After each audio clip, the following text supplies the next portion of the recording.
Voilà. Je sais même pas si on m'entend, mais voilà, il y a 5 minutes de ça, je voulais filmer. Et voilà. Donc je ne peux pas en vouloir à la municipalité de vouloir rendre les rues un petit peu plus propres. Hein.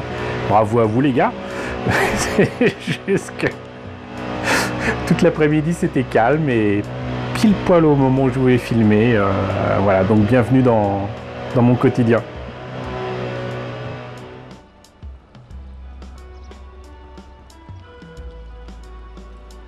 Autre question qu'on m'a souvent posée aussi, est-ce que j'ai une maquette préférée? Non, non, tout simplement pas facile de répondre à ce genre de choses. C'est comme si vous demandiez à des parents quel est leur enfant préféré. Ça semble complètement, comment dirais-je, délicat de répondre à ça. Alors j'ai de bons souvenirs sur pas mal de maquettes. Il y a des maquettes que j'ai préféré monter que d'autres. Mais sinon, si je les ai, c'est pour une raison. Alors même si j'ai certains kits qui m'ont été offerts, d'autres que j'ai eu en service de presse et qui me plaisent un peu moins que les autres, j'ai pas de préférence particulière. D'autant que bon, même en termes de période, il est clair que vous avez des kits anciens des années 80, notamment de Gundam, qui sont pas terribles. Je pense immédiatement à la collection étonnamment de 0083. On lui préférera quand même nettement les High Grade Universal Century de Bandai des années 2000. Mais le fait est que il y a quand même d'autres attraits et je vous en parle régulièrement, à savoir donc les boîtes, voilà, les box art, donc tous ces jolis dessins souvent qui sont sur les boîtes, les pouces à l'achat comme je le dis, donc les maquettes, les jouets peuvent avoir des attraits qui sont très différents mais qui sont très variés surtout. Donc ça peut être la boîte, ça peut être la prise en main, ça peut être l'époque à laquelle c'est sorti, ça peut être tellement de choses. Donc en fait répondre à une question, quelle est votre maquette préférée, c'est pas possible. C'est d'autant plus pas possible que j'en ai des milliers. Voilà, donc allez choisir là-dedans dans ces cas-là.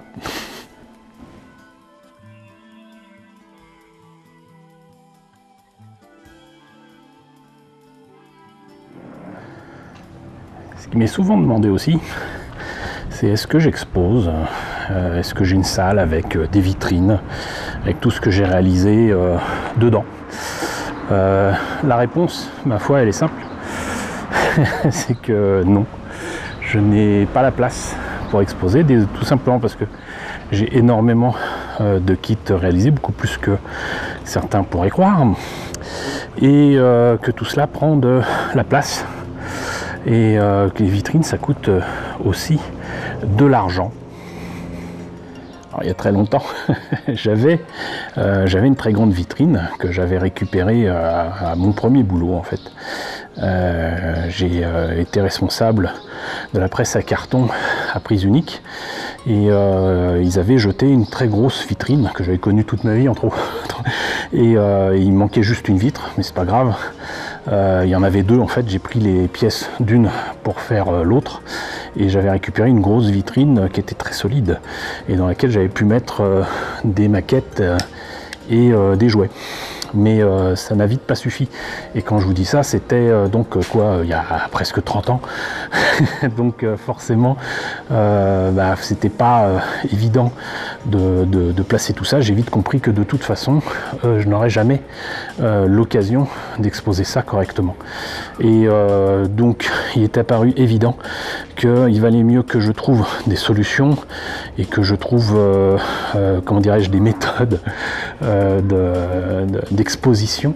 Et notamment, ce que je faisais, c'était que j'utilisais des épingles en fait. Et je mettais ça dans les murs de ma chambre à l'époque et je mettais les vaisseaux intradiens de Macross donc sur les épingles. C'était pas piqué, c'était dessus, et je l'ai fixé comme ça en fait au mur, et j'ai fait ça avec des vaisseaux spatiaux, j'ai fait ça avec des robots, des petites choses comme ça. Et d'ailleurs, je faisais pareil avec les boîtes, pas seulement les maquettes. Donc les boîtes dont je trouvais les illustrations assez chouettes, hein, notamment je me rappelle d'avoir comme ça mis sur les murs les boîtes de Dragonard. Ça faisait sympa, voilà, un temps, puisque bon, entre mes maquettes Robotech, Macross, Orgus et Dragonard du début des années 90, ça allait.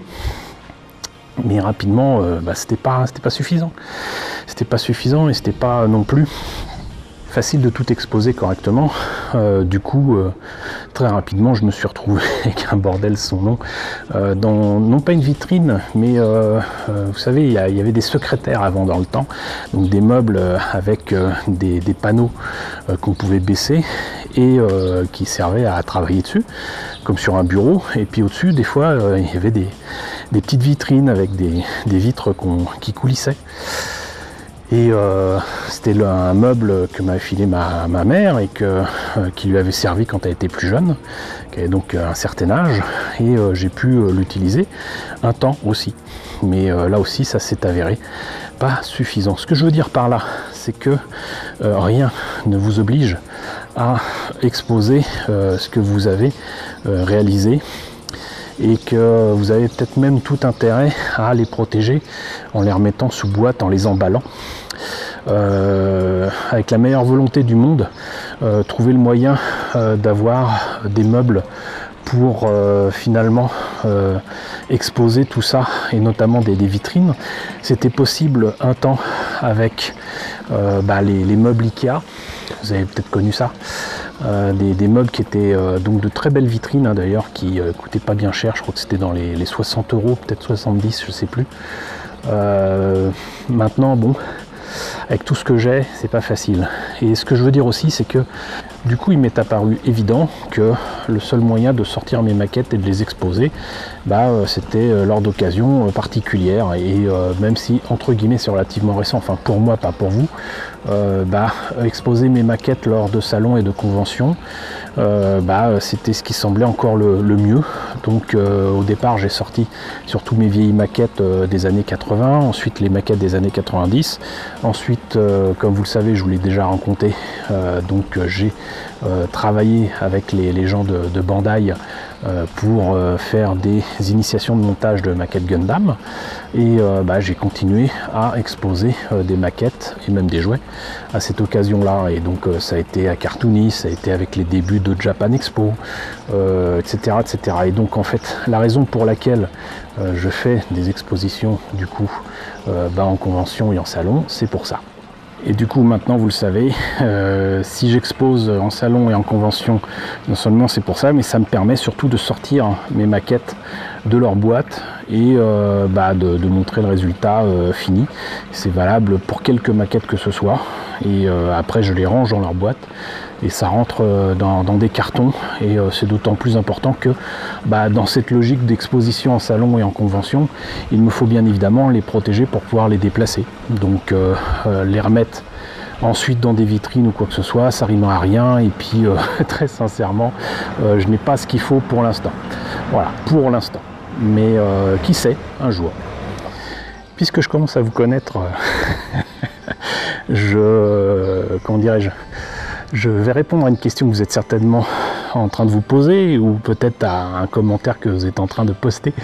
Oui, j'ai déjà exposé dans des musées. Voilà, j'ai déjà exposé dans des musées, notamment, pas forcément des maquettes, mais des jouets de collection que j'ai prêtés à mes amis de l'association emo5.com pour une exposition qui s'appelait Game Story. Voilà. J'ai failli aussi participer à d'autres expositions, mais ça s'est pas fait, donc c'est pas la peine d'en parler. Mais avec Game Story, j'ai quand même exposé pas mal de choses. Coucou Philippe, coucou tout le monde de emo5.com. Donc j'ai déjà exposé effectivement en musée, mais sinon j'ai toujours plaisir à amener, tant que c'est possible, mes objets, mes maquettes réalisées ou en cours de réalisation lors de tous les événements où je suis invité. Voilà, plutôt que de traîner dans un coin à attendre de pouvoir faire des conférences, je préfère demander, si c'est possible, d'avoir un petit coin à moi, si possible être accompagné par des amis comme Jérémy, Toikim, voilà, Marc et tant d'autres. Donc voilà, souvent je suis accompagné par des personnes qui m'amènent dans des événements, si possible en voiture, et ça c'est beaucoup plus cool pour moi parce que je peux transporter les choses plus facilement et avec plus de sécurité que si je le faisais en train.